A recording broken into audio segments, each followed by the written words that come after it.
Hello, everyone, and welcome to Portal to the Paranormal. I'm Sarah, and you're watching Thriller Podcast.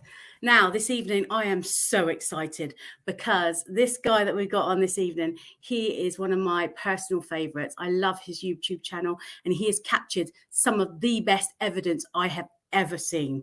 I've got a little clip to show for you, but we'll save that. I'm going to bring him on. From the ghosts of Carmel, Maine, we have Mr. Kent Burris.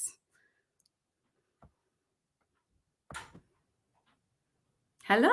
How's it going? Hi, Ken. Oh, Hi. God. Oh, I just want to inform you that if we've got people watching, so if they want to ask any questions, just write them in the comments and I'll read them out to Kent. If you're happy to answer them, that'd be great. Sounds good. Fantastic. Right. So I'm gonna go for it. I'm gonna go straight for it. So Kent, it's been a while since we last talked. Yes. Yeah, I am a massive fan. I must say, I love watching your YouTube channel, Ghosts of Carmel, Maine. The footage is, some of it is epic. I mean, it's amazing what you've caught on camera. But for some of the viewers that haven't seen your channel, can you give them maybe a little history rundown about Carmel, Maine, and the house that amazing lamb house that you live in? Yeah, haunted lamb house, should I say? Yeah, well, Carmel, Maine was founded in 1811, but the land actually dates back into the 1600s. So the history goes way back. And I'm sure with the Native Americans that were on this land before, settlers came over, the colonists, I'm sure it goes back even further than the 1600s. So there's a lot of rich history with this land. But Carmel, founded in 1811, and there's been a lot of events that took place on this land, since the beginning of when history was recorded. So this land definitely has a lot of paranormal activity to it. So what was the house before then? The lamb house? Well, this house was actually put together in sections. The front of the house was a one-room schoolhouse. The what we call the dining room and witch's window room, we're pretty sure that came from a doctor's facility that's just right behind the lamb house. They moved that section over here and attached it. And it does look like that the barn, the garage, was at one time also a schoolhouse that was relocated here to this land. So, it was put together in sections. So each section also has its own set of history. Is there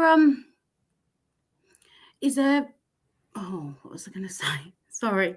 The lamb house itself, is there any sort of like running water or any rocks under there or anything known to that could cause this? And the village around it, the history of the village, is it very small? Is it a town?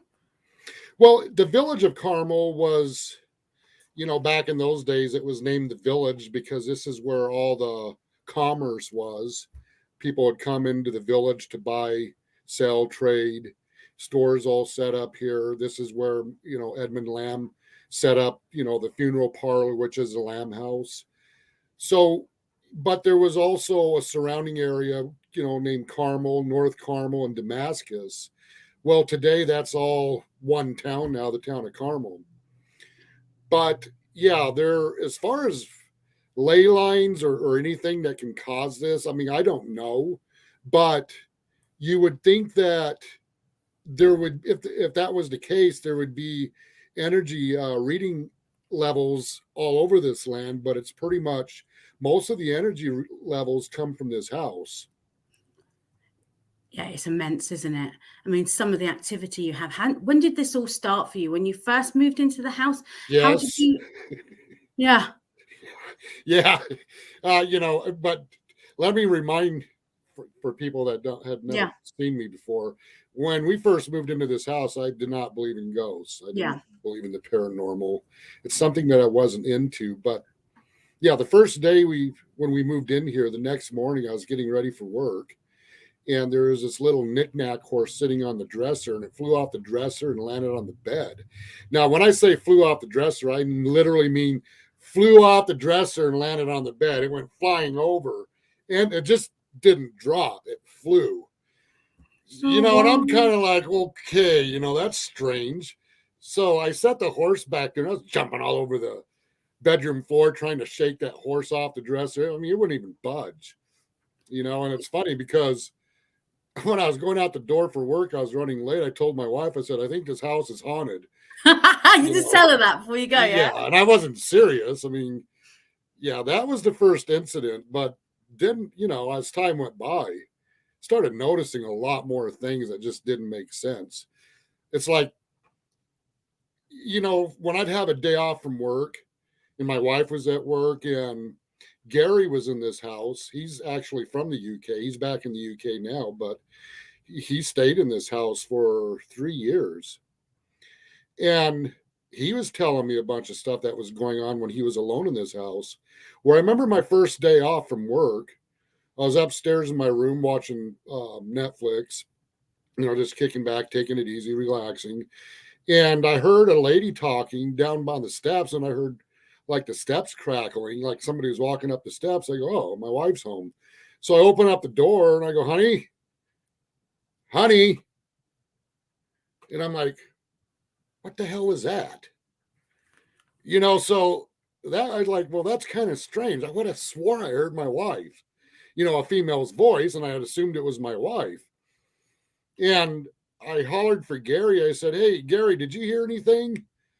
And he says, I hear stuff in this house all the time, and so he started telling me the whole story behind it, what it's like to be alone in this house. Yeah, and I didn't really believe it. I mean, I believed what he was saying. He was sincere, but I was thinking, there's got to be some kind of answer to this. Maybe somebody is, have a window open next door and they're talking really loud and it just sounds like it's in the house. I couldn't explain the footsteps though, but it's an old house. It's crackling. I mean, the temperature's changing and it's just making popping sounds. That's what I pretty much wrote it off as. Yeah. I guess it's hard to be rational as well, especially if you didn't believe in spirits in the first place. You try and sort of debunk everything, don't you? Well, I believe that demonic entities exist during this period of time. Yeah. And, if I was going to accept the fact that this was supernatural, I would have had to say, oh, it's demonic. And I didn't want to accept that. I didn't want to say, okay, there's something in this house that's evil, and I didn't want to think that in my mind living in this house. Some of your evidence has been shown on Nuke's Top 5, Paranormal Caught on Camera. This is how good the evidence is. And I want to show a clip to everyone, if I may, and we'll talk about it afterwards, if that's okay. Yeah. Right, I'm going to give it a go. Me and technology. Right.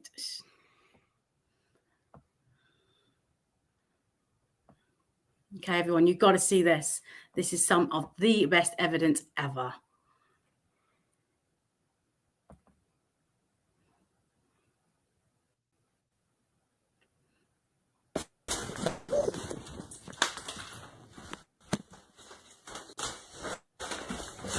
Is this the same entity I call Shadow Dude?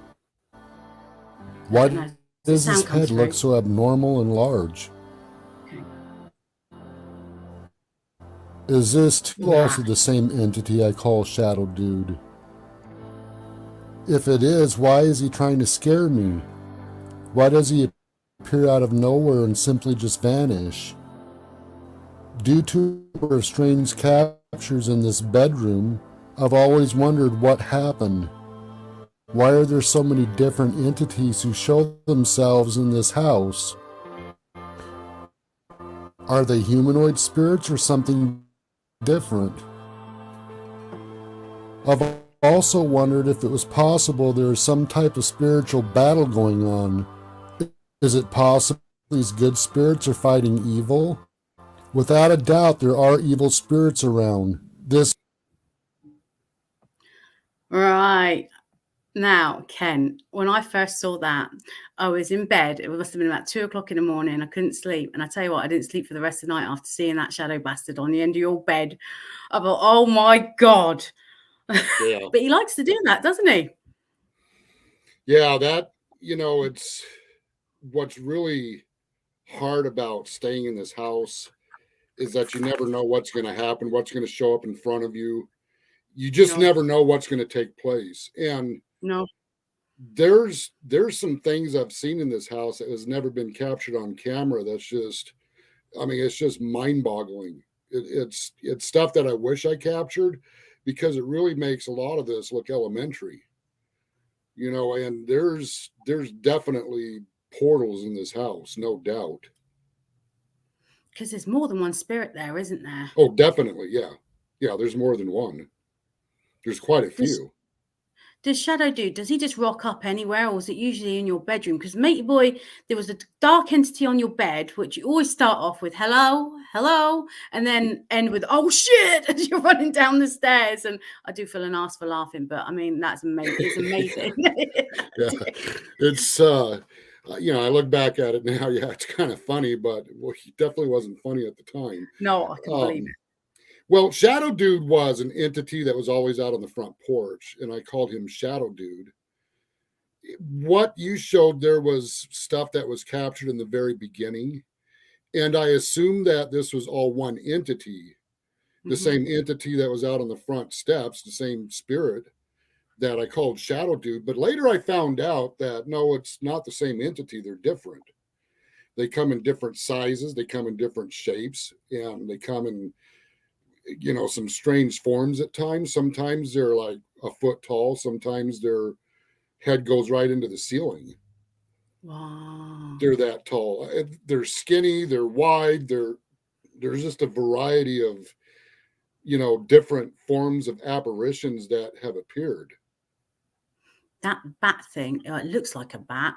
It dangled from your window, because they like it at the window, don't they? And then it shot under your bed. It was black. It looked like some sort of bat or something, or I don't know what it was. But then you saw it in the cellar. I remember watching one of your YouTube channel shows, and it dived into a rock behind the cellar. Yeah, crawl space. Have you seen that before? Yes.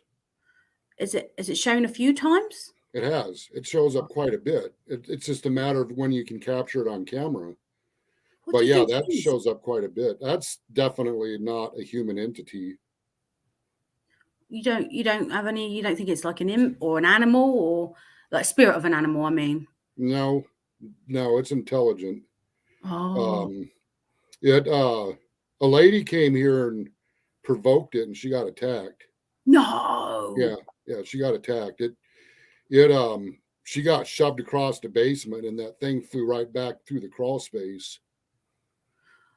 What do you think these things are? Do you think they're just spirits passing through all sorts?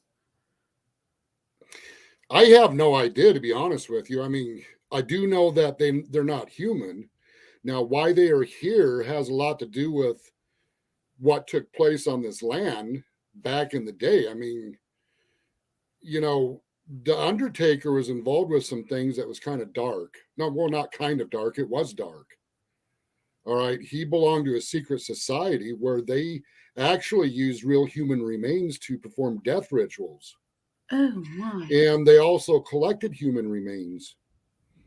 So when I found that out, that kind of answered a lot of questions why there's so many angry spirits here. I'm talking humanoid spirits that said they want their remains back. They're upset about the way their remains were treated. Now, did this Undertaker do something that angered these spirits that are in the afterlife? That's the only thing that I can think of that's what happened. But it is a proven fact. They do definitely use human remains for death rituals. Yeah. And they do collect human remains. That's not a conspiracy theory. That's a fact. And the Undertaker was a very high member with that secret society. How many spirits or humanoids do you think are in your house? Have you got children, females? You know what? There's times we ask how many of you are in the house right now, and we always get different numbers. But it can go as high as from 7 up to, I think one time it was 40 something. Wow. And then there's times I ask and I don't get an answer. I go, how many? And a voice answers back, hold on, I'm counting. So he's like, okay, well, maybe I don't want to know the answer to that if you have to sit there all this time and count. But you know what is more compelling with all of this? It's not necessarily the things that you see with your eyes, the apparitions, or the strange anomalies, the mist, the orbs, the sparks. I mean, there's just, the list goes on what you see with your eyes here. But what's more compelling than anything, in my opinion, is what these spirits say. Yeah. When they confirm, when you talk to them and do an investigation in this house, and they intelligently answer your questions like you're carrying on a conversation with them, that is very compelling of how powerful this activity is. Then you know without a doubt you're dealing with an intelligence, multiple intelligence, and it's not necessarily a residual haunting. You're a great fan of the EVP and the ghost box, aren't you? What kind of evidence have you caught? I mean, have you had a full-on conversation with these things? I have. Oh, do tell. I mean, they just carry on a conversation. The problem is sifting through what they're trying to say, because there's too many of them. Yeah. And there's times that too many of them talk at once. And you're like, okay, you know what? I have no idea what's going on because there's just too many of them talking. One says help, well, what do you need help with? Another voice, a female voice answers. Just multiple different voices answer intelligently. So it's kind of hard trying to fit the pieces of the puzzle together on what's going on with each individual spirit. Jen Quinn says she's been watching for years. It is gripping stuff, isn't it, Jen? I mean, when you're getting answers back on that EVP. I mean, you're a great fan of that EVP, and I hear some of the conversations you're having them, and they want in blood for the portal, and you said you was making breakfast one day, wasn't you? And then that looks nice, or something. It was saying back. Yeah, I mean, I've sat there and was doing like living in the Lamb house is one of the videos I was talking about. I can't even be alone in the bathroom, and then spirit answer, you have to pee, and it's like, you know what? There's just no privacy. Somebody passes gas in this house. Like, we were doing a paranormal investigation. One of the guys accidentally, had him pass gas, and then the spirits are responding to that. Let it rip, No, he said, that's right, and then another spirit says he farts, and it's just like they respond to that. So, I mean, it's like they're all watching and observing every little thing you do, and they know every little thing you do. Have you heard them with the naked ear without any equipment before? All the time. Yeah? Oh, it's exciting. All the time. I mean, every single day you can hear a disembodied voice. There's some people that stopped over from Massachusetts. What was it? It was Wednesday. They stopped over, and I gave them a tour of the house. I was hoping they could stay because I was doing an investigation here Friday night, but they had to go. I was giving them a tour of the house, and we were upstairs at the top of the steps next to my bedroom, and all of us heard the disembodied voice of a female. We all looked at each other, and she looked at her husband. She goes, that wasn't you? He goes, no. He goes, that wasn't you? And she goes, no. And I go, well, it wasn't me because my voice is deep. So yeah, that was definitely a female disembodied voice, and their jaws just dropped. I bet, everyone gets haters out there, don't they? But when you get these investigators, like you do sometimes allow investigators in your house, don't you? Yes. And when excuse my French, but when the shit goes down and they're like, wow, I bet it's a big, great feeling that knowing that they're actually, stuff's happening when they're there, because then it proves that it's all real. I've seen investigators that literally had to step out of the house. Really? It was that intense. Thing is, you got a kid there as well. What do you feel? What do you think when they've all gone home and you've still got to get in bed? Well, welcome to my life. Oh, I mean, there's this medium that came here one time, and I turned around to ask her something, and she's gone. No. Never saw her again.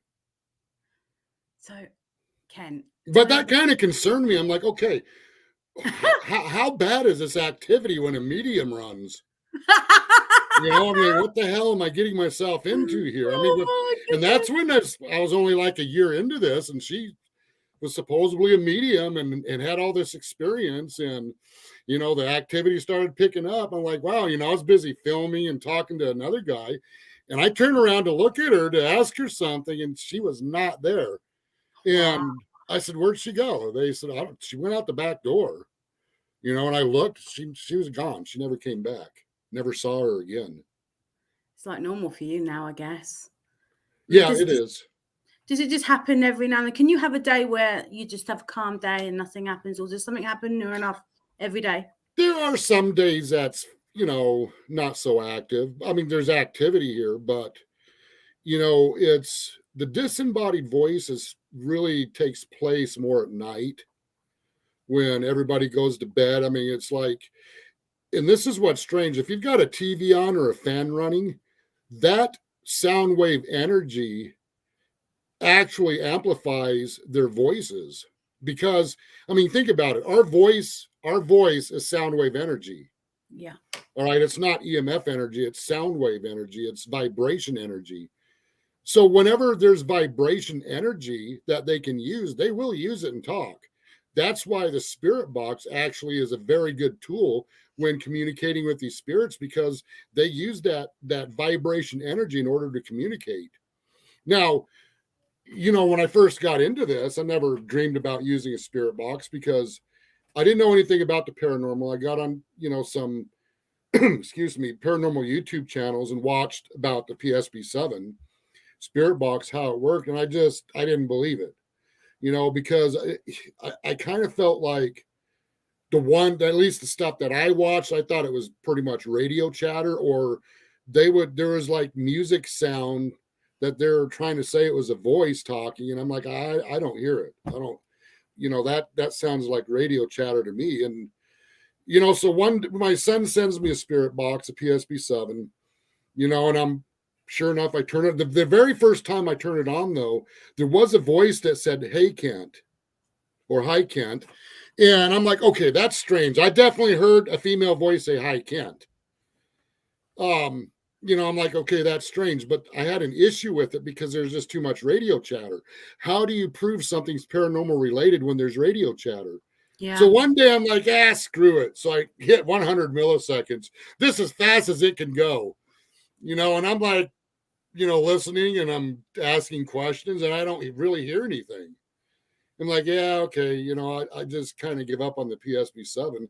Well, when I went back and listened to the recording, I was completely shocked how many voices I heard talking during that investigation who intelligently answered my questions, but in real time, I didn't hear them. Wow. Only the recorders were able to pick it up. So I'm like, okay, they're on a certain frequency. Even when you use a spirit box, they're on a specific frequency. I need to figure out that frequency. I need to do a lot of tests and a lot of studies into this to try to figure out how to perfect a way of communicating with these spirits. So I spent many months doing all kinds of experiments, and these spirits were happy to help. You know, they would participate in these experiments and had no issue with it. Wow. Because obviously they wanted me to hear what they had to say. So even the EVPs that are captured in the videos, you still can't hear them in real time. In fact, you can't hear them out of the regular recordings. But when I go over a recording, I turn the volume up full blast when I'm going, and I have to wait till everybody's not home because it's so loud but you got to listen for this strange sound in the recording that doesn't make sense, that shouldn't be there. Even if it's like a buzzing sound that's really fast, you got to listen to every little sound that doesn't make sense, that, you know, sounds that are not normal that's captured on the recordings. And I found out those sounds are actually spirits talking. Yeah. So then you have to go back and replay through your audio and find the right frequency. It goes from the recording to a digital recorder where it plugs into the digital recorder itself, and the volume has to be down real low. It'll be so dang loud you couldn't understand anything. So you turn your recording, you digitally enhance it through a digital recorder. And then you take that and you keep, you've got the adjustments. I use VLC, where you use the audio adjustments until you finally can hear what the spirit's saying. And they're on different speed levels, and you got to find the right speed. Once you can find that, then you can hear what they're saying. Unfortunately, there's times I load it up. Once I put that in a video, I hear it nice, crispy clear. But when it's uploaded to YouTube and the audio is compact, it's a little harder to hear it. But, and then sometimes I think I hear one thing and then I hear something different. Either way, there's an EVP there, but I don't always 100% get it right what they're saying, because I've watched, my videos after I uploaded them. I said, well, that said something completely different than what I heard. But yeah, it's very hard to distinguish what they are saying. I think there is some sort of system you can download on your computer that you can analyze and determine what is being said. I think there's an app or something that you can do that. I don't know how technology is now, but I know there is something like that. Are you still filming with just normal cameras, or have you upgraded? Oh, I've got quite a few new cameras that I just recently purchased. There's they're all over here. I've got quite a few cameras now, and I now have a security camera system with 4 cameras and a DVR. I've got a plasma camera that has the plasma lights that I think Ghost Adventures even uses that. Quite a, your big investigators use it. I got that in. I got, a really nice GoPro that I got in, and I'm kind of surprised how that GoPro actually picks up a lot of EVPs, more than I thought it would. Yeah, they are good. Yeah, and even the security cameras, some of them are motion detected as well. So if anything goes down, they just switch on and they can see in the dark as well. Have you got the ones that see in the dark? Yes. Yeah. Yep, I got a baby monitor system with a LCD screen, and I got 2 more baby monitor audio monitors. And I did some experiments last night during an investigation. I got all these monitors together, and I had them all lined up with the amplified mic recording on my camera. You want to be able to have some type of static going that these spirits can use in order to communicate. And you want, something like, digital recorders and other cameras and different microphones recording all of this stuff. Because last night when I did this, I was pretty shocked when I had all the speakers lined up from the monitors, and I was doing a spirit box session and a ghost box. The spirit box was upstairs in my room. The ghost box was downstairs in the living room. What was captured was not only voices that were being used through the spirit box, but voices that were being used through the ghost box. But then I heard voices that were actual disembodied voices, quite a few. And there is actually a child carrying on a conversation, just literally talking. And I'm like, okay, this is pretty creepy. This is mind-boggling. So I did some more tests last night based on scientifically in my mind how this works. And I'm actually shocked. I'm actually shocked that what is captured is just mind-boggling. It's like you can hear all of them talk. Wow. And they're having a full-on conversation with each other. Yeah, they do. Wow. And I asked Rachel, I said, Rachel, are you here? She goes, I'm here, Kent. Well, she likes you, Crystal doesn't clear. she, Rachel? Yeah. Yeah. I mean, it was crystal clear. I mean, I heard it in real time. So I've been working on a lot of, it's not just investigating paranormal activity, capturing on camera and putting a video together. I spend hours upon hours investigating the investigations, trying to figure out ways to understand how this works and how to, be able to hear them more crystal clear. Yeah. Have you tried any other forms of like capturing evidence? Any other experiments? Have you done the Gansfield and the EST method? Have you tried any Victorian? Yeah, I'm not, to be honest with you, I've seen those on the paranormal shows and I'm not big on it. No. I want to be able to capture on camera to prove to people that the paranormal exists. Yeah. Now, there's people that do the blindfold and they're listening to a spirit box. Somebody's asking questions. That person's answering them, but we don't know what the answers are. We can't hear it. Only that person's hear it. In my opinion, that's not paranormal evidence. Okay, I'm not saying it doesn't happen and it's not real. I'm sure that they do hear things, but in reality, when you use a spirit box, you want to create a static energy to amplify the EVPs. If you're putting headphones on, you're diluting that static energy and you're going to miss a lot. Have you, you've got spirits there that reside there all the time there, haven't you? Even though you've got coming in and out. Hold on, let me close the door. Right.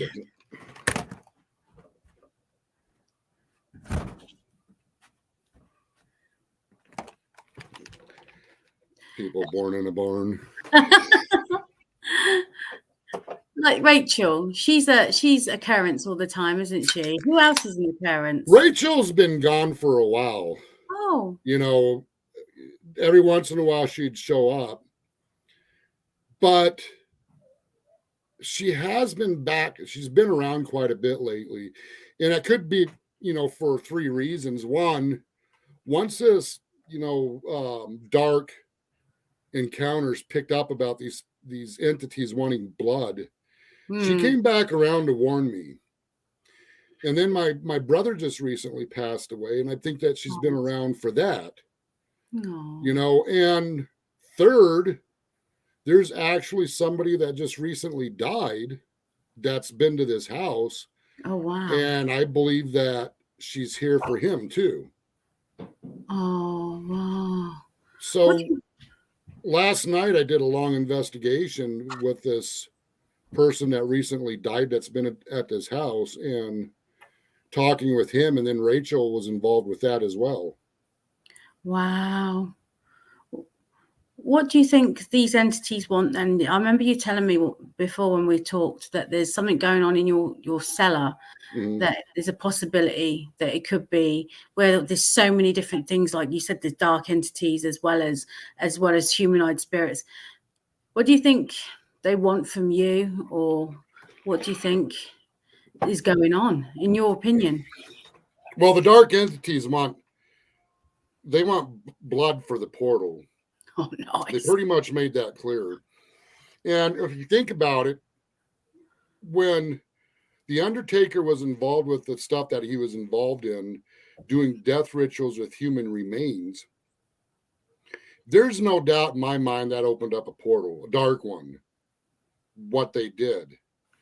So when the basement was his prep room, no doubt. I mean, I've had that confirmed with a couple of morticians. That was definitely the prep room, the way it's designed. Well, I mean, if you think about it, if he was doing embalming in the basement and there's blood being spilled from doing the embalming, whether he was doing rituals or not, it doesn't matter. What matters is there's a portal open, and that blood, the death, these entities thrived on it. Right. So I'm not saying all funeral homes have a dark portal because their blood's being drained from their body and there's death there. I'm not saying that. But what happened here was a dark portal was opened by these people involved with doing these rituals. And once that dark portal was open, and there is these entities, demonic entities from that portal, I mean, they crave death. Yeah. I mean, if you think about it, they were doing a death ritual, and who knows what they conjured up. Yeah. Have you been attacked before? Well, I know that, but the people watching might not have.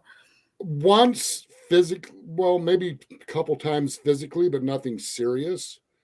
I was up in my bedroom doing an investigation, and it felt like a bee sting on my arm. When I went to look at my arm, and there was like 3 puncture marks, like somebody took their fingernails and just slammed it into my arm, and there was blood coming down my arm. And then when that happened, all of a sudden, that's all was coming out during that investigation, they wanted blood over and over and over again. Blood, blood, blood. And they want you, Kent. Then they're telling, other spirits are telling me to leave. Other spirits wanted blood. Just got that little bit of blood that came out of my arm. It's like all hell broke loose about blood. Wow. That was really troubling. Very troubling. And I actually shut down the investigations in this house for quite some time. That's why there wasn't really that many Ghosts of Carmel Maine video coming out about the Lamb House. Yeah. I'm like, I got to shut this down. I mean, but the majority of the attacks were mental, not physical. Yeah. Now the mental attacks were horrible. I mean, that's something I'd never wished on anybody. The oppression that came from it. Can they affect you emotionally then? Yes. Yeah. Extremely. And you know what? In a lot of ways, the mental attacks could be a lot worse than the physical. Yeah. Yeah. Your family members, have they experienced anything? Yeah, they went through it too. Oh gosh, it must be. Sometimes it must be really hard just to live in that house. Well, you have to be careful what you stir up. The more I ignore the dark stuff, the more it simmers down, the more I just shut it out. It starts to quiet down, and then these humanoid spirits are more activated. But, I mean, there's still some stuff going on. There was, for instance, an entity posing as a child, trying to make me believe that was Abby, and I knew better than that. That was actually in my last video, I believe it was. I knew that there was something wrong with the voice and what this child spirit kept saying. I hate you. I hate him. Just her attitude didn't seem right. So I'm like, yeah, it's not Abby. There's no way that's Abby. So I confronted it, and it did say it was a blood demon. Oh gosh. So, but I knew that because I knew that Abby, was looking for another child spirit named Molly, and I knew they found each other. I pretty much felt like Abby was gone from this house. She wasn't coming back around. And I did show in that last video when I said to Abby and Molly that you guys need to stay away from this house. I didn't show everything that I said to them, but I told them this is not a house for you guys to be at. I said it's very dangerous. And I said, you need to leave this house. You need to stay away from it. And then after I said that, I knew Abby was gone. Yeah. And the investigation I did on Ghost Chronicles Chapter 9, I mean, Abby and Molly was together over at that location. They were no longer at this location. Yeah. That confirmed to me that, okay, the girls are no longer here. But Abby was never asking for help. She never said anything derogative. She never, said hate. I mean, she was very feisty and said, hey, he took my head, It's just like, she kept saying how, they took her head. No. Have you, I know this might sound a bit Ghostbustery, but have you ever been led in bed and the bed would vibrate, or found like water droplets or any sort of fluid anywhere? I'm talking about ectoplasm and all that. Have you seen any of that? Yeah. Yeah. That bed vibrates. I could be laying in that bed at night, all of a sudden, bam, on the bed. Oh. It scares the crap out of you. Oh. It's like, man, did one of the boards in the box spring break or what? Yeah, it comes from under the bed. You feel this loud bang. But as far as that water thing, I feel the water thing a lot.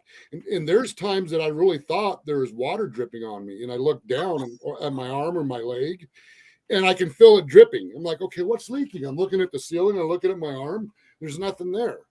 I'm glad you've said that, Kent, because in my old house it happened all the time, and we would hear whispering and something. So you've just like completely confirmed that. I've had it told to me before, but when you said the water dripping, that to me that is just definitely. Yeah. I mean, there's times I thought I had sweat pouring down my face, and I'm like, God, I'm sweaty. You know what? I thought it was a cold sweat, and I'm like, there's nothing there. I'm like, I swore I felt sweat just dripping down my face. And it can happen anytime, can't it? Winter, in the summer, and you just think, where is that water coming from? But the vibrations on my body, that happens quite a bit. Yeah. You know, it could be the leg, it could be the arm, the chest, my face. All of a sudden, you know how you have a cell phone on vibrate and you can feel it vibrating in your pocket? Yeah. Well, there's times that, you know, I'm doing investigations in this house. I'm like, you know, why is my phone on vibrate? You know, and I pull it out and it wasn't my phone. It was that, you know, or I check and my phone's not even in my pocket, you know, and I'm like, okay, that's strange. Yeah, you get a lot of that vibration sensations. It's strange, isn't it? I get that sometimes, and I'm so tired at night. I'm like, I'll just piss off.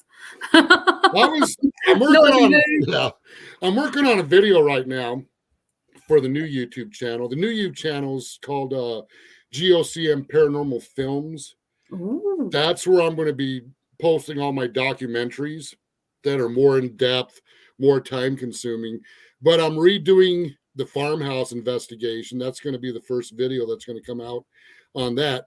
And when I was in that farmhouse, there's one thing I specifically remembered that really irritated me. When I was doing that investigation, it constantly felt like a little finger kept sticking it inside my ear, twisting around over and over and over again. I'm like, what the hell is that? You know, and it got to the point it was so annoying. But yeah, there's something sticking its finger in my ear. Yeah, because you've taken it to a whole new level now, haven't you? You're thinking outside the box. You're going to do all these different locations. I think the last time I spoke to you, you was going to a private investigation with a mother and her daughter. What happened there? You mean you've been all over as well? Can you tell us what you've been up to? That investigation never took place. Oh. You know, we never just, you know, had a position where we're able to do. It was way out of Carmel, quite a ways away. And it was just either, you know, the winter time or something had come up, and then I lost contact with them. Yeah. But later on, another mother contacted me that was having issues, a mother and daughter, and that turned out the investigation of the Southwest Harbor House. You know, we went on that investigation, but I've been to a number of different locations and done investigations, but it's never made videos. Mainly because there's nothing there. I mean, nothing was captured. I mean, your house is extremely active. Have you been anywhere else that's as active as your place? I have, but, you know, I can't say that it's more active than this place, but, you know, it seems like when the activity picked up. But the most active places that I've been to outside of this house are the places that are still in the village of Carmel. Wow. You know, that's isn't there? Yeah, I mean, it's right here in Carmel. I've been to other locations that, you know, yes, we captured activity, stuff was going on, definitely, but it wasn't near as active how the activity is here. I'm going to have a right old Google after this. I'm going to look at the history of Carmel, Maine, and see have you had any civil war? I mean, you say there's American Indians going on there, but there was a lot of wars on this land, quite a few. You know, you had the American Indian War that took what they call the King Philip's War that took place on this land. Right. You had the War of 1812. That, you know, a lot of that took place here on this land. There was other numerous wars that broke out. If you watch the video,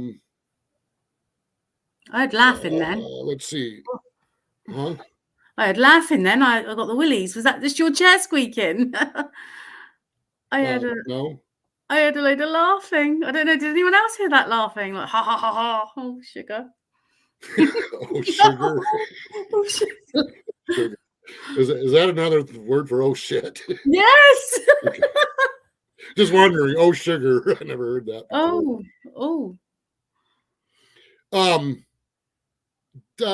Bucksport investigation. The hauntings of Bucksport and the Witch's Foot. I can't remember the full name of the video, but I give a lot of history about the wars that broke out in that video. And those wars came all the way up to Bangor, and Carmel is, I mean, we're only like 15 minutes drive from Bangor, but based on, the way these wars broke out, I mean, I have no doubt that war came into this area on this land as well. That's what it's about as well, the history of a place. I Mhm. mean, some of the best paranormal activity is based in these old buildings and the settlers and things like that. Yeah. Yeah. Oh God, I got the willies then. I'm sorry, I got completely shaken because the last time we was on, you put your spirit box on and you was talking and it said my name, didn't it? Do you remember? Yeah, I do Yeah. remember that.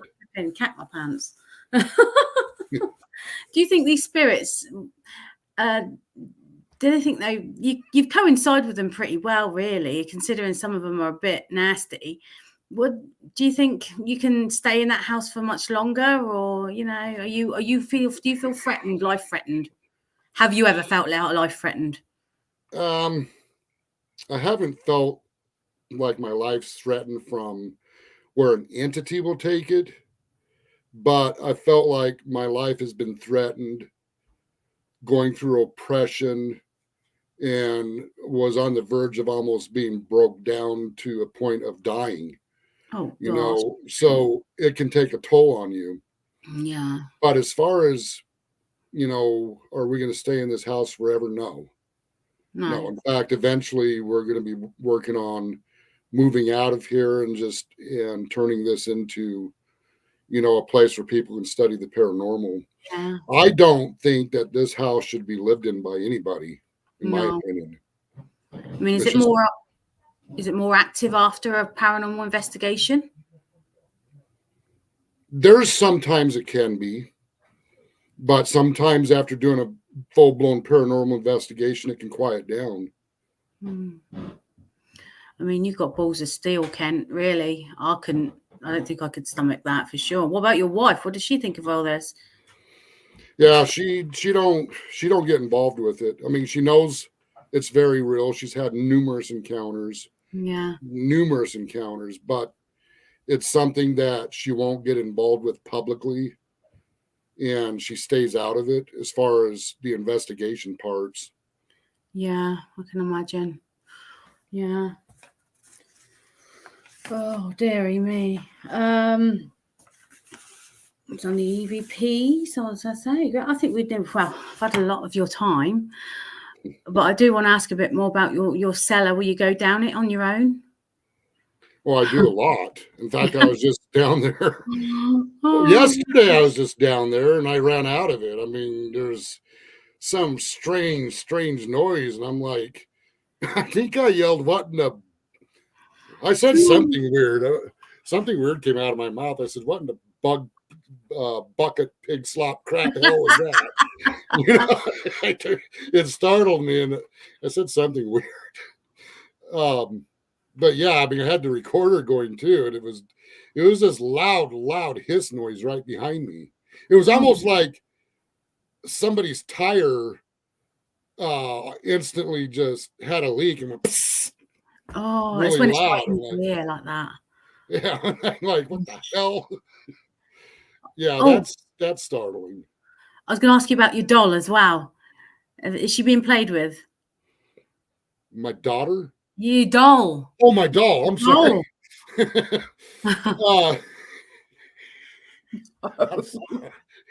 I'm sorry. I'm like, well, I don't know. You have to ask her. I stay out of that. Yeah, there's that doll. I do see those dolls. I mean, one time I saw it. I was sitting here in my bed watching something, and this was about a month ago.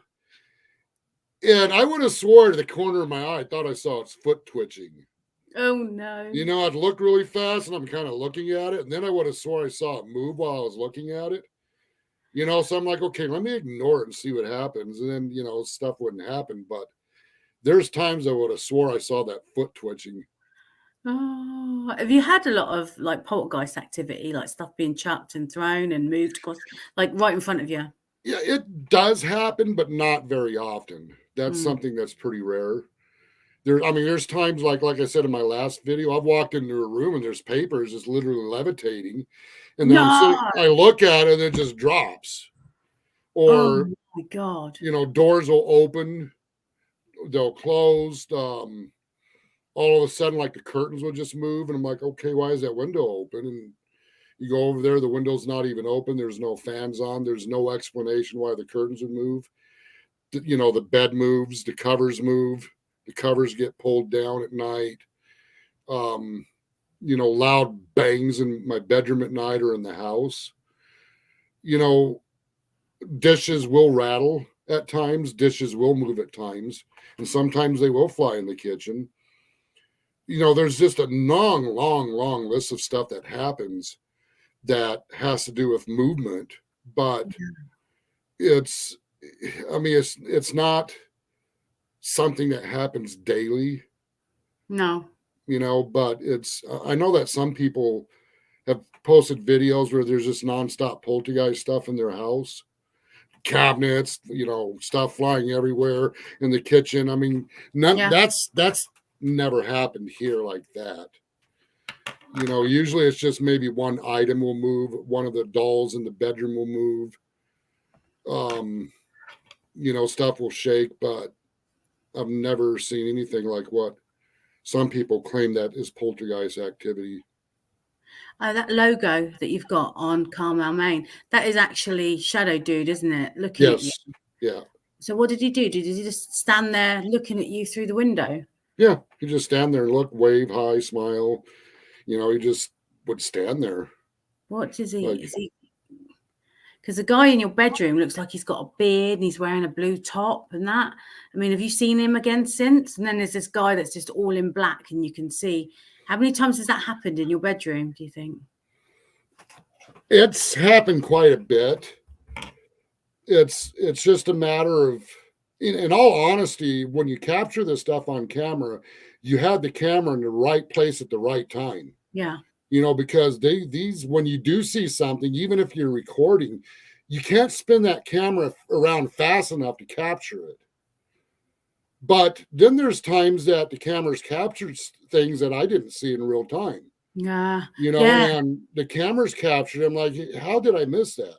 Yeah. In real time? How did I not see that? But yet it's right there on the camera. Yeah. Yeah, I saw that shadow like peeping out of your wall like that. Yeah. That was freaky. Do not watch that in bed at 2:00 in the morning on your own. Oh gosh. Oh, that was amazing. Well, Kent, you are actually, you have achieved what every paranormal investigator has just dreamed of: actual capturing footage of a full-on MFG. It's like it's a paranormal investigator's wet dream, I would say, to come to that lamb house and actually get the evidence that you get there. And as frightening as it is, Ken, it's amazing. It really is. It is amazing. They're real strong paranormal investigators that are serious about doing paranormal investigations. Yeah. Have never ever come into this house and not capture a bunch of stuff. Every one of them have said that, you know what, I've never seen anything like this. Yeah. Not even close. All of them have said that. And when you get more than one person see it, two people see it, then it's really hard to try and explain that, isn't it? Yeah. Yeah. Yeah. I tell them, look, don't underestimate, even when you're here in real time and you experience this, don't underestimate what's captured on your recordings, because if you experience stuff here during your visit, I can guarantee you 10 times the amounts captured on recording. Oh, someone's just commented here, Sandy. She's just said to experience real paranormal activity is it is a paranormal investigator's dream. It is. And yeah, you've achieved that, Kent, 100%. If anyone else has got any last minute questions to ask Kent, just put them in the comments here and I'll read them out. Yeah. Get them in quick. Yeah. So yeah, fantastic. Really fantastic. And I'd like to plug your YouTube channel. So you've got 2 YouTube channels going to go, haven't you? You've got Ghost of Carmel Maine and the new one, GOCM Paranormal Films. going to be liking that in a bit. Yeah, definitely. And you got a Facebook page as well, haven't you? Yes. Yes. Ghosts of Carmel Maine Facebook. Now, don't get that mixed up with Hoax of Carmel Maine. They got their own Facebook. Oh, So no. Haters. They're just jealous. That's all it is. Yeah, I have no comment on that No. page. And like, Right. whatever, just say whatever you want. Oh, you get it everywhere, Ken. You do. So Yeah. yeah.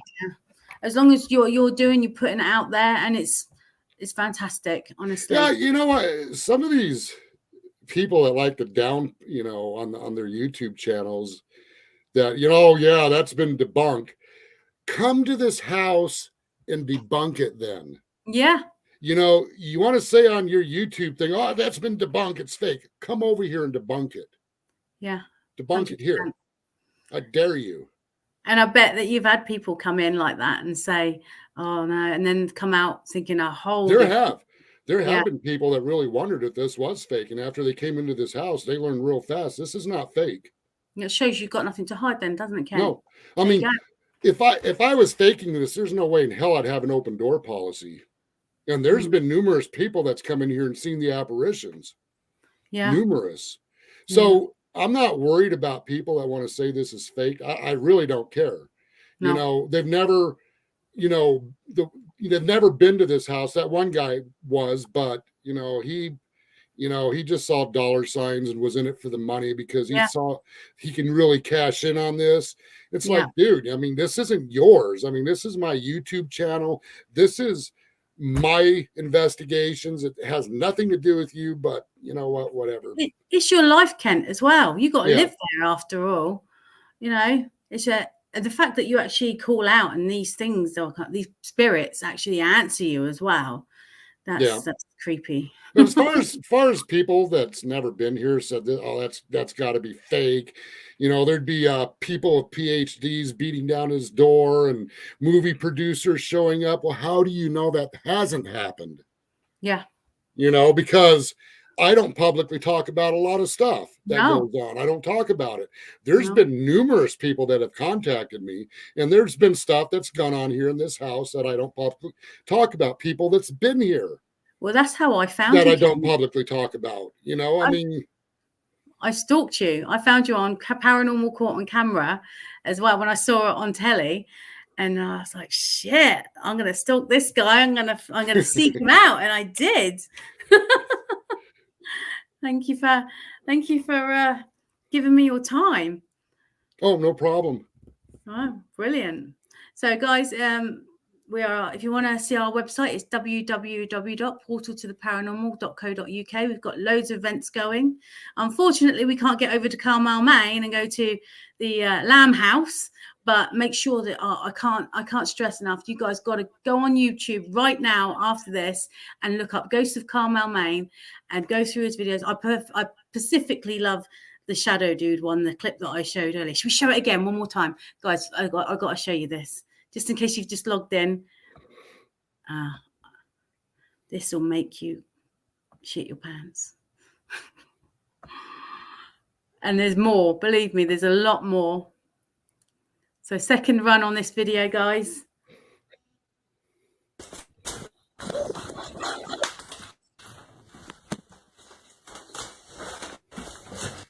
Is this the same entity I call Shadow Dude? Why does his head look so abnormal and large? He's got a beard. Is this too also the same entity I call Shadow Dude? Excuse my fuck that shit. Look at that. He's on your bed. Why is he trying to scare me? Why does he appear out of nowhere and simply just vanish? Due to a number of strange captures in the bedroom, I've always wondered what happened. Why are there so many different entities who show themselves in this house? Are they humanoid spirits or something different? I've also wondered if it was possible there is some type of spiritual battle going on. Is it possible these good spirits are fighting evil? Without a doubt, there are evil spirits around. Wow. You see that clip right there? That's what somebody sent that to me. I mean, I didn't they saw that in one of my videos and took a screenshot and sent that to me. I do believe that was in the Wow. basement. I get a lot of people that look at the videos, they can't, you got to see this, and they send me the stuff that I missed. But it's kind of a little too late to put it in a video after the video's been posted. But I'm like, yeah, I missed that. Yeah. Man, the thing even has a big Sugar. pupil. I'm done. Yeah, it's Yeah, creepy. you can see the mouth and everything, can't you? Yeah. I'm trying to turn It looks like it down. has fangs. Oh, it does. It looks really creepy. Oh, But okay. yeah, you can see it. Sorry if about you look this, at the eye on the left-hand side, you can see a huge pupil. You can.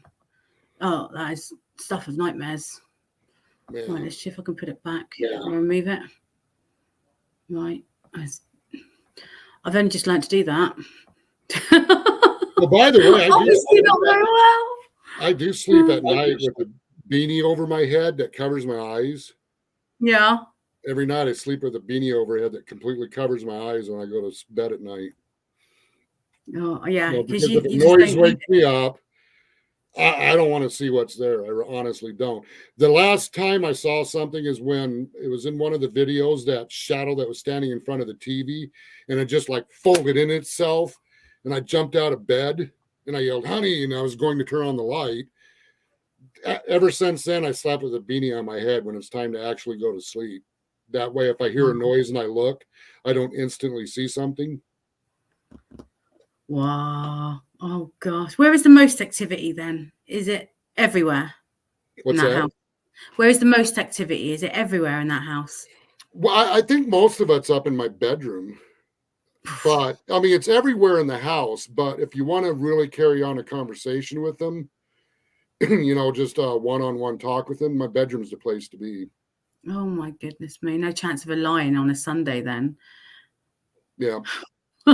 Is it ever sat on your bed or got on top of you? All the time. Yes. No. What, paralysis? It feels like, those, you put meat inside those packages and you suck it shut to seal it, and it sucks and seals it in. It's like that. It's like your legs feel like they're in a vacuum pack that's slowly the air being sucked out of the pack, and you can feel the weight on your legs getting heavier and heavier and heavier to the point that you almost feel like your legs are trapped under the blanket. Oh my goodness me. Has it ever spoken to you while you've been in that position? Some people say when they experience paralysis, it gets in their face or talks to them. Well, you kind of hear the disembodied voices all the time anyway at nighttime. But as far as, when that's going on, does it specifically speak in your face? Not really. It's kind of quiet. You ever thought of having the place like blessed or get the things that are in there out? That, I think that depends on what people's spiritual beliefs are. What are yours? I have my own set of spiritual beliefs, and as far as stuff like, calling somebody in to get it blessed, no, I have never called anybody in because it's not just based on what I believe. Now, I'm not saying I'm that they couldn't do something, but it is a proven fact. And if you do a study into it, there are a lot of people that called in a priest to have the house blessed, and it didn't work. No. I mean, even paranormal investigators said they spread holy water, said the Lord's Prayer and stuff like that. And then you see at the end of their video, the activity got worse. I mean, I think it all depends what you're dealing with. And it all depends on, I have found when confronting spirits, the most powerful tool you have when dealing with them is the power of your words. Yeah. There is more power behind your words than anything. Because if you use the right words and you say the right things, it's a rebuke to those entities. Yeah. It's like when these entities try to convince me to do something that they want to break my will down. I tell them, look, I have the power of free choice. I have a free will. That's the way God created me. All right. And that free will is so powerful, God won't even touch it. Yeah. God's not going to make you do anything. No. He's not going to make you, because he created you at the free will. And if God can't touch that, where does that leave these entities? Was that piano going then? These entities are absolutely powerless over your free will. That was my phone that went off. Oh, thank God. Yeah, these entities are actually powerless because your free will is a lot more powerful than them. Yeah. They can't make you do anything. And when I say that to them and I remind them of that, and then I inform them, I only fear one spirit. That spirit is the same spirit that created me and created you. Oh. And you were cast out. He beat you. He defeated you. And you're defeated. All right. But I'm not. Yeah. I haven't been. I believe in that spirit. So when you use the power of your words and you rebuke them with the power of your words, that pretty much puts them in their place. I mean it. Yeah. Yeah. It's intent, isn't it? They call it as well. Intent. I mean, no matter what religion or whatever you feel or think. I mean, because I've seen people come here to burn sage. It didn't work. One lady's sticks were put out. She light up another one. It was put out. She light up another one. It was put out. And I'm sitting here thinking, sage is not going to get rid of these entities. No. All right. It might chase me out of the house because it stinks really bad, but it's not going to chase these entities off. If anything, it was down in the basement laughing at her and mocking her. In fact, it growled at her. She bailed. She got the hell out of that basement. She said she's never seen anything like this. It's because you came and encountered the real deal. Yeah. All right. This is not a joke. This is real.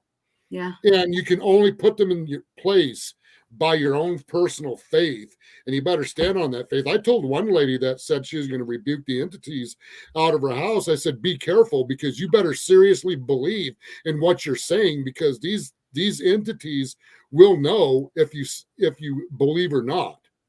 They know your intentions. So she went in there and rebuked him, and she got literally slammed down the steps and ended up in the hospital. Jeez. And then she told me what happened. I said, were you afraid of them? She goes, well, yes. I said, did you fear them when you were in the process of doing this? And she said, yes. I said, then your faith was in them, not God. That's the problem. Because if you feared them that much, then they saw that and they knew that your heart and your intentions weren't in the right place. And that's why you got attacked. If you're going to confront them and you're going to engage them, and by doing that is provoking them, you better have a strong faith, and you better stand very, very firm in that faith, or yes, an attack will happen. Strong will. Yeah. And even though I believe what I believe, I still don't cross a line, because I'm not going to provoke these entities, because and I've found that they turn around and try to anger me back, make me very angry. And once I get angry, guess what? I'm not thinking in my right mind. I'm so pissed off. I'm not thinking right. And it's like they're trying to trick me up in my state of mind where I'm going to make a mistake. Yeah. And once I cross that line and open myself up, I'm laying down my free will by following what they're trying to lead me at, then I'm in trouble. So it's best just to leave the stuff alone. Don't mess with it. Have you ever experienced a possession of any sort, or anybody that's entered that house? Have they ever tried to overtake you or somebody? No, I mean, spirits can't just possess you. There's no way. I mean, you got to open yourself up to a possession. They can't just jump into anybody. What about the entities, the evil entities that you've got? Well, human spirits can't possess nobody. They don't have that ability. Evil entities cannot possess anybody unless somebody opens themselves up to that. Right. They have to lay down their free will, and that free will is like a barrier between yourself and them. That power of choice. But what happens is when people submit to them, knowingly or unknowingly, because even if they do it unknowingly, they're still giving up their free will. So once they open themselves up to them, they can end up getting possessed. Did they ever get to you subconsciously, like in your sleep? Sometimes people can have dreams about them. Yeah. What have you had? Anything? Yeah. I mean, there was one time I ended up with this sleep paralysis one night, and my sister had passed away. Yeah. And that wasn't in a dream. My sister really did pass away. Oh. And one night I had sleep paralysis, and my sister's spirit came into the room to talk with me. In this dream, she was sitting there talking to me, but she had no expression on her face at all. It's like she was empty. And this was my older sister. And when I was like a little kid, she used to pat my head, and pat me to sleep when I was little. I remember that. But, she got on top. She started patting my head and patting me to sleep. But then all of a sudden I couldn't move. It's like I was totally paralyzed. She got on my back end and she took a pillow and put it over the back of my head and was trying to smother me to death. Oh, flip. In that dream, I couldn't breathe. I couldn't. It was like somebody had their hands around my mouth and nose, and I literally woke up and I still couldn't move and I couldn't breathe. It's like almost like I was dying from sleep apnea or something. But it's like I could not breathe. And when I finally was able to, I sat there and concentrate really hard. It sucked my, the air in, suck air in, suck air in. And finally, I was able to breathe in. But then, I felt this wetness on my hand and I looked and I had a bloody nose. It was like it was trying to lull you into some sort of comfort, wasn't it? And then I can see what you mean, where it's trying to screw with you mentally there. Yeah. That is definitely, because I do believe that the spirits, I've had experiences where they can come to you and you're in that sleep mode, as well as when you're coming out of sleep and you can sense that they're there or they're talking to you. But that started off really nice, and that's pretty flipping scary. When all this was going on, I did capture an EVP of a demon that said, I'm like a jukebox in your head, and I'm not going away. Now, if you think about that, what does that mean, a jukebox in your head? Have you ever had a song stuck in your head and you couldn't get it out? Yeah. That's exactly what it was referring to, an earworm. Like it was telling me that it's there in my head and it's not going away. And that's when I was going through a lot of oppression. I would wake up.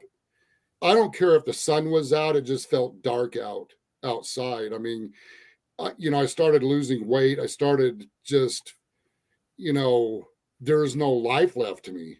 You're vulnerable, Kent. Yeah. I was being torn down, and finally I said, all right, you know what? I need to get a grip. I need to get a grip on this. I need to do something. I need to stand up to this crap once and for all and rebuke it.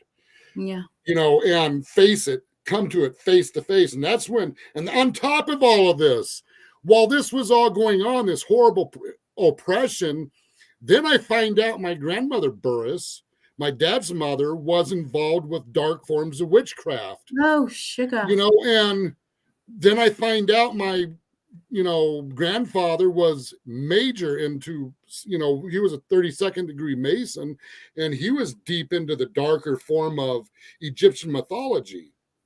Do you know what, Kent? It could be in you. Are you Burris? That sounds Scottish. You got Scottish descendants or Irish descendants?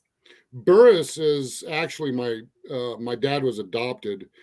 My mother was a witch, and during one of her rituals, she ended up pregnant with my dad out of wedlock. And this was back in the early 1900s. So back in those days, that my grandmother was ostracized for that. And my dad was pretty much raised as a bastard. People call him a bastard, but my the man that she married, Glenn Burris, he ended up adopting my dad, and that's where the Burris name comes from. I was going to say.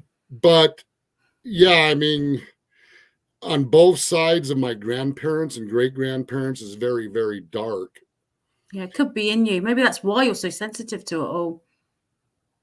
Or either that, these entities thought maybe because I'm a descendant from the crap that I would follow it. Yeah. And maybe if I find out my loving grandma Burris was a part of it, that it's okay. You can be a part of it. And I'm like, you know what? Demons, shut up. You get on shut up. Get on ancestry.com. Find out where you come from. Yeah. It just got to the point. I'm like, oh, shut up. It's like that one video where it said blood. I'm like, oh, shut up. You know. Oh, Kent, tell us the story about when your basement got flooded. The viewers would love to hear that. Not love to hear that, but it's just. Yeah, I was doing that investigation, and you know, and I was like, kill Kent, murder Kent. I kept hearing that. I'm like, what the hell? And I was kind of like, wow, are these spirits going to gang up on me and kill me or something or what? You know, because I was still kind of new into this. I had no idea what was saying that. I mean, are these human spirits wanting to kill me? Is there something evil that's getting ready to kill me? What's going on? So that was pretty much stuck in the back of my head the rest of that night. Well, I was going to go to the basement next. I went outside on the porch. I was smoking a cigarette. I was going to regroup, get all the, you know, equipment together and head down to the basement. So I hit record. You know, I usually like hitting record before I come into the door of the house because usually I captured an EVP, you know, the second I walk through the door. Well, I come through the door and I hear this really loud noise. I'm like, what the heck is that? You know, so I open up the basement door. Now, let me remind you, earlier that day, that basement floor was dry. There was nothing down there. There was a little bit of water coming in, but when I opened up that door, it looked like a swimming pool. I mean, the water was like a foot deep or even deeper. And the pumps that pump the water out of the basement, the line that came out of the pump that goes through the wall, somehow that line was burst. It literally snapped in half, and it was spraying water all over the circuit board, the breakers, and all over the electrical. Well, I'm like, oh man, I need to get that off of there. You know, my first instincts run through the water, you know, unplug that pump, you know, that's going to cause a fire, blah, blah, blah, blah. I wasn't thinking. I was just getting ready to step down in that water. And all of a sudden that rang in my head, kill Kent, murder Kent. I'm like, whoa. So I backed up from stepping in that water, and I looked over the edge, and there the heater motor, it has a light on it that, you know, it was computerized. It's under the water, and the light's on under the water. I'm like, that didn't trip the breaker, seriously? So I make a phone call. The guy comes over to the house. He had to put on rubberized boots, special thick boots. And he said that, yeah, you stepped into this water, you'd been dead. He goes, I'm telling you right now, you would have been electrocuted. Jeez. You know, and I'm like, man, can you get that on camera? And he goes, no. And I'm like, dang it. You know, because that was my proof right there that, you know what? I don't think that those were spirits saying kill Kent, murder Kent, that they wanted to do it. I believe that they were warning me something was getting ready to happen. Really? That something was conspiring that night to kill me. Yeah. So if it wasn't for that, what they said earlier that night, I would have stepped down in that water. Yeah. I wouldn't be here today. There's no doubt I would have been electrocuted. Yeah, you would have been. Didn't Rachel sometimes give you the heads up? She's a nice spirit, isn't she? She does. She does. In fact, one of the Ghost Chronicles, while I was searching for Abby's head, a female voice that said, Kent, move. That was Rachel. That was Rachel that said, Kent, move. Can you tell us a bit? I know I'm keeping you, but I just can't stop talking to you, Kent. Can you tell our viewers that haven't seen the story about Abby? Can you tell them about Abby? Yeah, Abby was, her name came up in this house from the very beginning. In fact, her name has come up more than any other name combined. I mean, more than Rachel. I mean, that name constantly came up. And these spirits were constantly saying, help Abby. I mean, you know, just nonstop.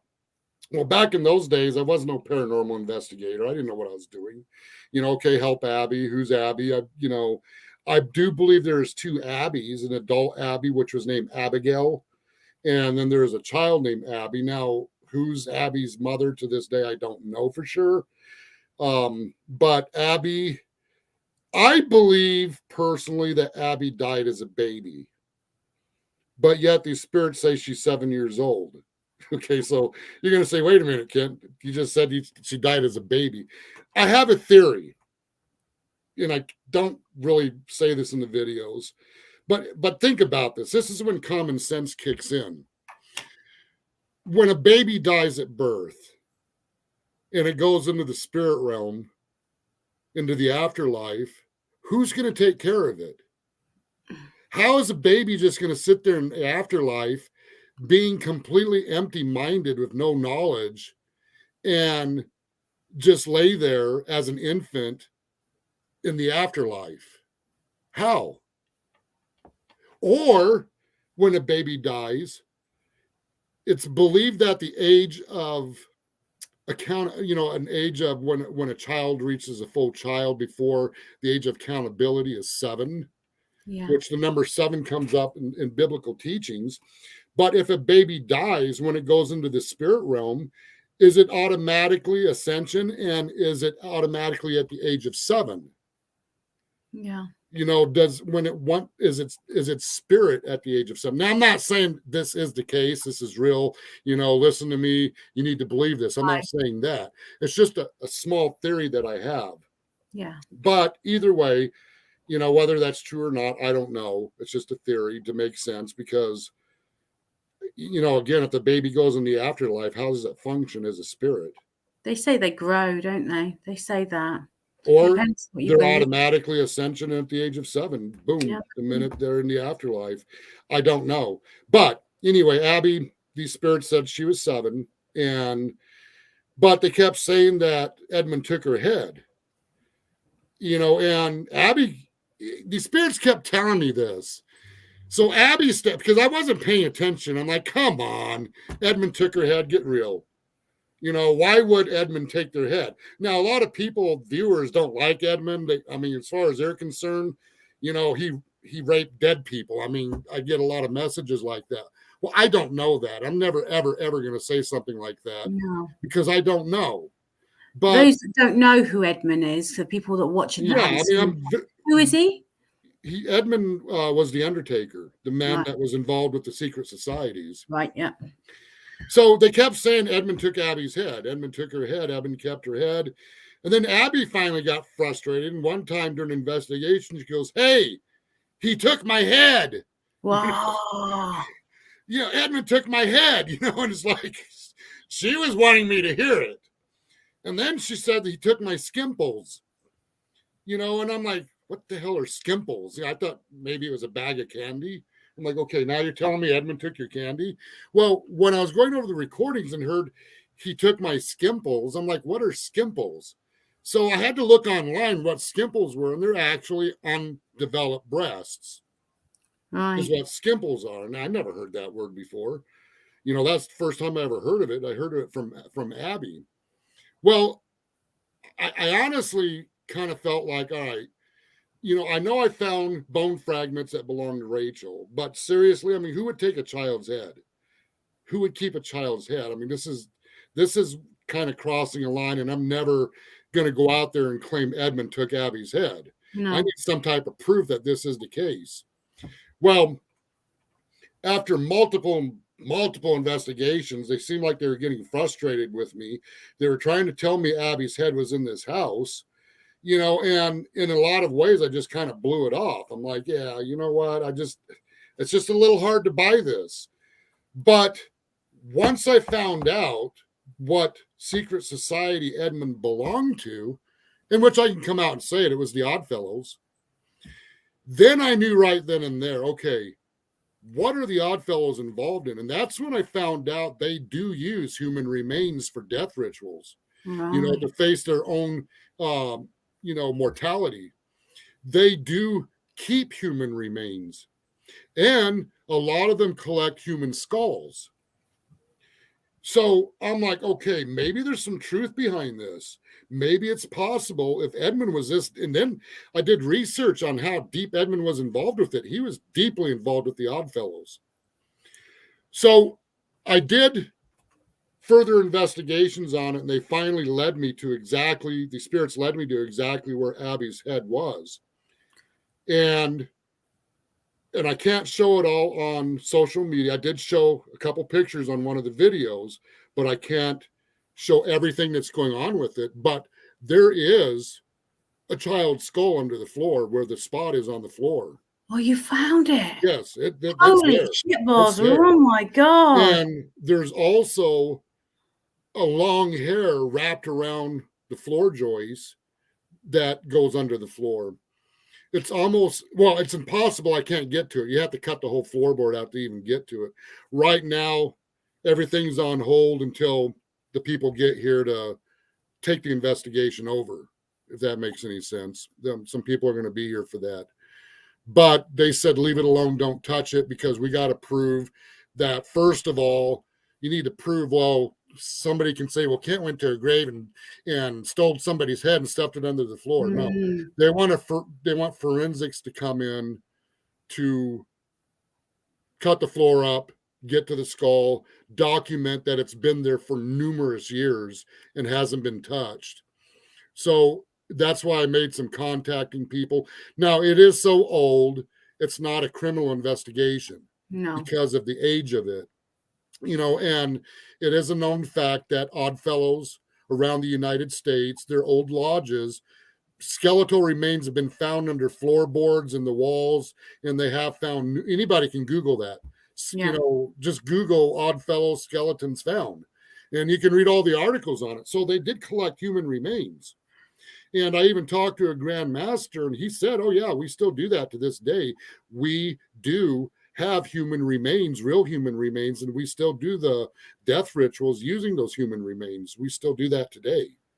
So this is not a conspiracy theory. So once, what these spirits have been trying to tell me about Abby, once I found out what Edmund was involved in, and once they pointed me exactly where it was at, that was no doubt confirmation, without a doubt, how powerful this activity is. Oh my, definitely.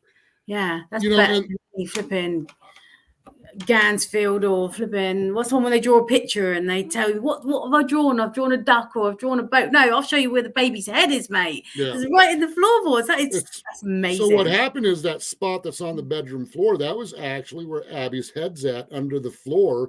And during the years when it decomposed, it was, spreading the gases up through the material of the floor. I bet you got a bunch. And that's what caused the spot on the floor. But there is also some other stuff down there. I have no idea what it is. It's pretty strange looking, but the hair wrapped around, it's almost like somebody stuffed a head down there under the floorboard, and the hair got stuck on the rafter. And then after they did that, you can tell there's they nailed some boards down on top of where that section is, because it's a different shape and color as the rest of the floor. And then there's a new floor put down on top of that. So the only way I can even get pictures of it, I have to go through the crawl space, slide this, a scope camera. It has the long wire, and you got to slide it down in there. And I can barely even get that through a crack, is use a scope camera to get pictures of it. Wow. But it's there. It's no doubt it's there. You start digging up the house, your wife's going to think you're nuts, isn't she? You got to get a sledgehammer to it. I mean, I bet if you've got a load of Godiva dogs down there, they would find all sorts. Yeah, because, not long ago, about 3 years ago, when there's a dad and his two daughters was here, we were in the basement, and an EVP was captured of a young female that said, pick up the bones and ashes. And then this other soft voice goes, bones. Well, right after that happened is when bone fragments started washing up from under the house and dropping on the basement floor. So you found stuff. Yeah. I mean, you've had actually, oh my goodness me. Wow. Yep. Have you dug up around the outside of the property and never found anything? No, I'm not doing any more digging around here. I'm pretty much leaving everything alone. Yeah. And I think it's best that a third party comes in here to do, I think it's more of like an archaeological type investigation. Yeah. And find out what all this is, because there's also weird materials, stuff that's around the house. I mean, it's best that somebody that's a professional comes in here and documents it and figure this out, because I just don't think it's best that I do it and show it on the YouTube channel, because, people will just say, oh yeah, he planted all that there. So I don't bother with it. I just No. leave it alone. I gather what I can.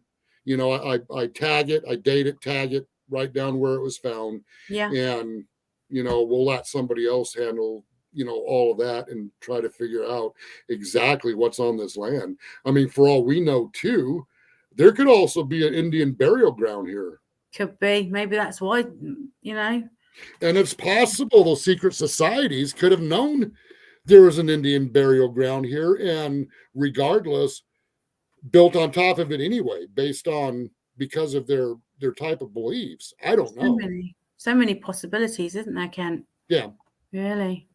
But you know what really blew me away is these spirits for the longest time kept telling me, you know, about Abby's head. And in all honesty, I didn't believe it. You know, I'm not saying these spirits were lying. I'm just saying, well, you know, I mean, where would Abby's head be? I've been all over this house looking for a book. You know, I never saw a skull. I mean, what are they talking about? You know, but yeah, I mean, I was pretty shocked when I slid that scope camera down there and I saw that. And I'm like, no way.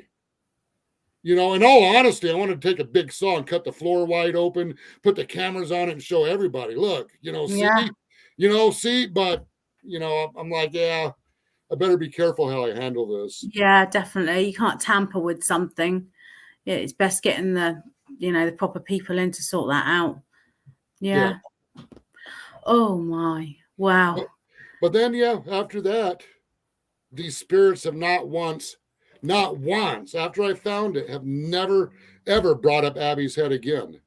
And almost in every investigation, Abby's head was always brought up. Yeah. But now it's not brought up anymore. It's a closed book as far as these spirits are concerned. But, you know, I don't know. They kept saying, help Abby, can't help Abby. And they kept saying, help her. Well, you know, exactly what does a child spirit need help with? Yeah. Abby wasn't asking for help. She wasn't asking. It was the adult spirits that were saying it. Well, I think they wanted me to know about, one, where Abby's head was and what happened. They wanted somebody to know and confirm it. And two, what Abby wanted to do was find her friend Molly. Yeah. Yeah, that's wow. But yeah, maybe it just closed the door for them then, and that was just all they needed. Unfinished business, Kent. That's what it was. I hope so. Yeah. I hope it's closed. Yeah. Because I really got tired of hearing about Abby's head. I'm like, oh, come on.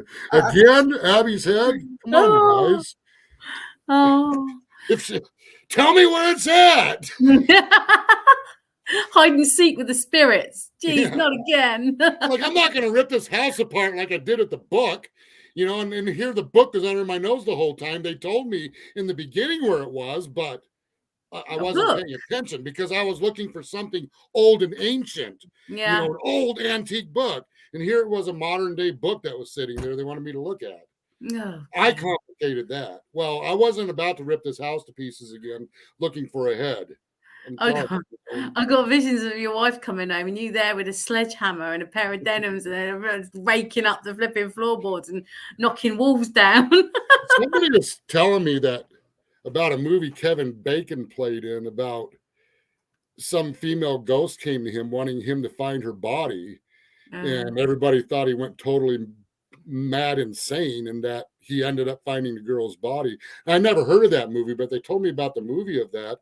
And they said that Rachel story kind of reminds them of that Kevin Bacon movie. I don't even know the name of it. Maybe somebody might know the name of it, but it'd be interesting to see that movie. Look on his Wikipedia later.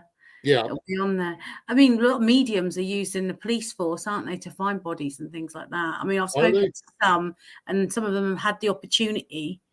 Yeah, who was it? Tessa De Zoppo. She had the opportunity. She traced this guy back to a river that she saw, and he'd killed himself, I think. She couldn't get to him in time. But yeah, it's amazing what these things can do, these spirits can do. I do know that spirits, based on some investigations, and I'm going to get deeper into this. In fact, I do plan on going to Frederick, Colorado to do an investigation at the Christopher Watts house. Yeah. And I don't know if you ever heard of Christopher Watts. He's murdered his wife and 2 daughters. Yes. Yeah. Yes, I did. I saw that the other day. Frederick, Colorado, my dad was a cop there for 20 years. So, in fact, I have his police uniform hanging up here in my office. Hold on a second. Here's his Frederick Police. Yeah. Here's his badge from Frederick, Colorado. Yeah. Yeah, he's a Frederick police cop with Frederick for 20 years. But that, since I got connections there and family still lives there, and some of them in the police department do remember my dad, I already talked to them on the phone. They said they'd be glad to get with me and help me work on a documentary. They said they'd give me licensing rights to all of their footage. All of it. Amazing, because I saw the police footage of them going through the girl's bedroom, and then a little giggle. They all heard it, and then one of the police officers was stood at the top of the stairs, wasn't they? Yeah. And something peered out behind them, like an apparition of a child, I think it was. Yeah. Yeah, that window. They can't get me into the house. I don't know if anybody can get into the house, but I don't even know if the house is still standing. I mean, it's possible it got torn down. I don't know. I haven't looked that up yet. But regardless, they will take me to where they found the bodies. Yeah. So I mean, yeah, I had a long talk with them. Pretty much got it all set up. So the day that I can head to Frederick, Colorado, and work on this documentary, they're more than willing to get with me on it because of my dad. Oh, that'd be a great opportunity. Yeah. But it's one of those cases where it's still a bit raw and you have to tread a bit carefully, don't you? Yeah. Yeah. But I don't know what we can find out there. I guess maybe find out if the girls are really haunting the place or what. But you'd have to get inside the house and able to answer that question. Or with my experience in going over recordings, I can take all their video footage and I can investigate their investigation and investigate the video and find out if anything captured, or there's EVPs down inside the audio. Is there anything disembodied voices that may have been missed? And, if these are the girls or the mother talking. And because I did one investigation I didn't do an investigation. I went to a site here in Maine where a dad, his son, and another man was stabbed to death by a guy. And I got licensing rights for the police footage of that. And I went through the police footage and found there were spirits talking during that kid's interrogation. And these spirits were saying he killed them. Wow. And then there was an evil spirit that said something. I'd have to go back and look at the video. I think it's called Maine's Haunted Road Trip Part 3. I think it's still on the YouTube channel. But yeah, we went to this house. I wasn't there to do an investigation. I was just getting video footage of the place where the murder took place, right there. And I actually heard a disembodied voice of a child. I'm like, I turn around and look at Cleve. I said, Cleve, I heard the disembodied voice of a child.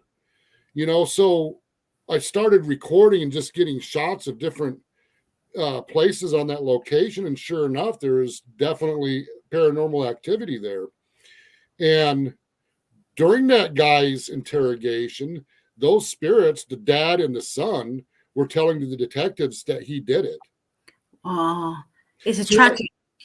I have this thing where I talk about suggestive thinking during investigations, where spirits will say something in an EVP and you don't hear it, or they say it over the spirit box, you don't hear it in real time, but yet all of a sudden you're asking a question based on what that spirit just said. That freaks some people out because it's happened to them. I go, listen to this, the recording, and sure enough, there's a spirit that said something, and that person asked a question exactly based on what that spirit said. Yeah. It's called suggestive thinking, where these spirits can say things and it goes into your subconscious. So my question is, when a homicide detective's investigating a murder, and all of a sudden they say, well, I have this gut feeling, I have this hunch to look here, or I have this hunch that it's this person. Is it possible that these spirits are telling them exactly who killed them? Is it possible that they could be slightly psychic? Yeah. And that they're feeding the information through their mind? Is that possible? Yeah. Yeah. Are spirits giving them suggestive thinking and it helps them with their investigation? Do they have this gut feeling and they don't even know why they have a gut feeling that they get? Makes complete sense, Kent. It does. Yeah. Yeah. 100%. Well, and they say when they go through like a traumatic death, like those poor girls, and the guy that got stabbed in that, the spirit is really restless and it wants justice, or it wants the truth, and it's more active, that area, and it does happen. Oh, it's a plane. I'm really sort of nervous when we speak, Ken, because I'm thinking, what's that noise? I have these headphones. I'm like, what the heck is that noise? That was a loud plane. Well, that laugh earlier really. It almost felt like a missile. Oh, where do you do all the YouTubing from then? Or where we're talking, you got like a cupboard put away under the stairs or something? I'm in between the kitchen and the garage in the lamb house. So they're underneath you, are they? No, the basement's under the living room. Oh, okay. Oh, we're safe for now then. Oh, well, thank you. I'm gonna let you go, Kent, because this has been awesome, and I'm really appreciative, because I always worry that I'm taking up too much of my guest's time. But I know if you're willing to keep talking, then I'm well there with you, and it's been amazing. Well, it's awfully hot in this room, so it's in the higher 80s, and that there's no fan going in here, no AC, so I'm burning up.